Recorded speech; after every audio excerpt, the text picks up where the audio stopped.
Alright, we're going to make our photometric. As you can see over here in the layers palette, we have several images, all the same images but located in different spots on the layers palette. You can kind of see like the little bitty pictures over here.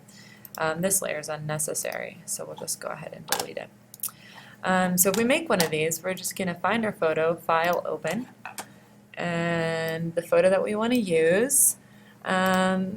I'm just going to use a photograph of the school, but if you were to use one of your photos, you'd probably have several layers over here, and what we'd have to do is go to Layer, and we would have to flatten the image right here.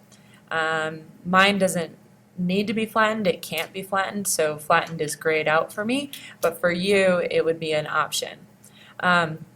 One of the things that you're going to want to do because you've flattened it is name it a different name, so that you have your old file and then you have your new file.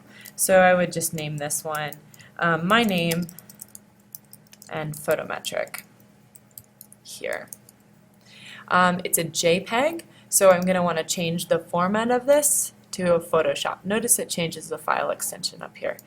Okay, so now I'm going to go ahead and change the canvas size. I don't want to change the image size because that would just make my image bigger. I want to actually change how big my canvas is. So I'm going to go ahead and anchor this up in this corner here. If I try to do the math here, I believe this is going to be 11 point, we'll just say 11 point, I think it's 11.13, but we're going to make it a little bit bigger, 11.15. And this one will easily be 7.5. To double it, I'm anchoring it in the upper left corner here, and then I'm going to say OK. One thing I forgot to do, when you change your canvas size, is you can change your background color to nothing, and that's what I should have done there. But what I'm going to do, I'll show you what we can do now, is I need to make this background layer just layer 0, and I'm going to go ahead and take my selection tool, my magic wand, and I'm just going to select all the black. As a matter of fact, let's try this again. I'm going to take my rectangular marquee and select just this space here.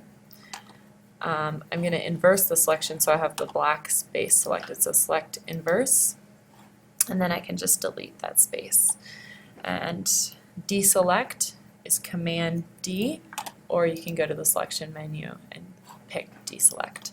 Okay, now I'm going to select my layer over here, Command J, Command J, Command J. So I have 4 layers. The other thing you can do if you don't want to do the shortcut Command J is you can right click on here, which is Control click, and you can duplicate the layer. That's another option for you. Okay, so with my selection tool, I'm going to start to just move these to their proper places. This one's going to go here. I want to make sure that these corners touch. This one I'm going to slide down here. You can see that I didn't take out this little bit of black, this little line, which is not good, but you will be more careful than me, I'm sure. Okay, now that everything's lined up, I'm going to go ahead and just move this one up a hint with my arrow keys, and then move this one up a hint with my arrow keys. Again, one more. There we go. Okay, so now I have this space right here that I don't want because I didn't do the math correctly, and I'm just going to go ahead and crop that. This is not in your written instructions, but it's something that you can just troubleshoot. Hit enter. That was the crop tool right there. Alright, so now I'm going to go ahead and with each of these layers, I got to kind of decide which one's my upper left corner. That's it right there. So this one I need to make a mirror image of this. So I'm going to go ahead and go to Image and Image Rotation, and I'm going to flip this. So I think I'm going to flip it horizontally, see what happens. Okay, that flipped, oh, that flipped my whole image. Oh, I'm going to have to do something else. We don't want to flip our whole image. We want to actually go to Edit and Transform. So we're going to go ahead and flip horizontally here, and that worked with just the layer instead of the whole image. If we go to image, we rotate the whole image, that will flip the whole canvas. But if we go to edit and transform, we can actually flip a specific layer. And so that's what we're going to do. Now, this one, I want it to be a mirror image of the top one here. So you can see this is the bottom one and this layer is the top. So I'm going to go ahead and go to edit and transform, and I'm going to flip this one. I think we're going to flip it vertically. See how that works. Yep, see how everything's starting to line up as a mirror in the center. So now I have my last one. I'm going to show you a different way to do this. Under transform, you have edit, you have this whole transform menu, but the free transform is a shortcut. It's called Command T. So if I show you how to do that, it's Command T, and you can rotate this like this, and that's another way that you can do this. If you hold the Shift key down, it also helps you get it to the exact way you want it to be. And it'll stop on 90 degrees, 90-degree angles. All right, I'm going to move it up just a tiny bit and see if that works. Now I can hit Enter or Escape. If I don't like it, I hit Escape. If I like it, I hit Enter. And looks like it's still a little bit too high, so I'm going to get my selector tool and then use my arrow keys to get that exactly the way I want it. And those black lines actually turned out to look kind of nice because they're all on the same edge, so that turned out okay. Anyway, this is a photometric. If you want to do something really advanced, you could take this and it could be done right now. I would just hit save.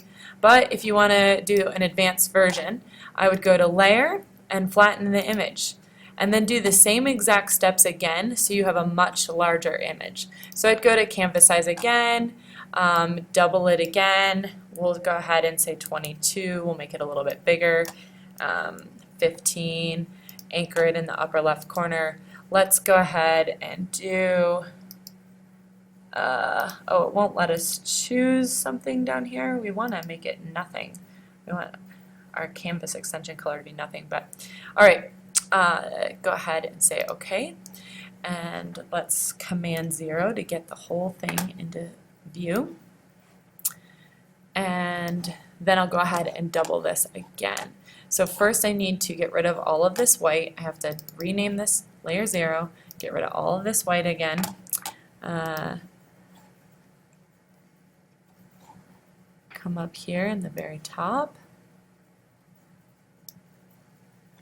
Command minus just a little bit.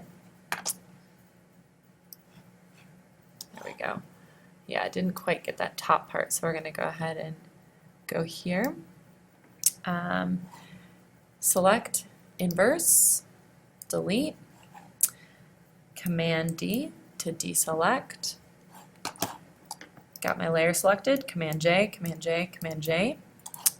Start, and then I just have to easily just move this around, and we have, oops, move this around there, and then move this around here, and then move this one down here. So we should have a really nice photometric. It looks like this side is cut off a little bit, so I'm going to just go ahead and make my canvas size a little bit longer. Let's call it 23. Say OK. And now I've got that corner that I'm supposed to have in there.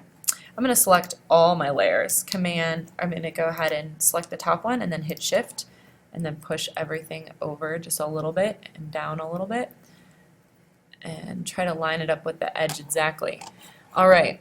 And now I'm just going to crop off that extra space with the crop tool and hit Enter. And so now I have an advanced photometric. All right, that's a photometric. Enjoy.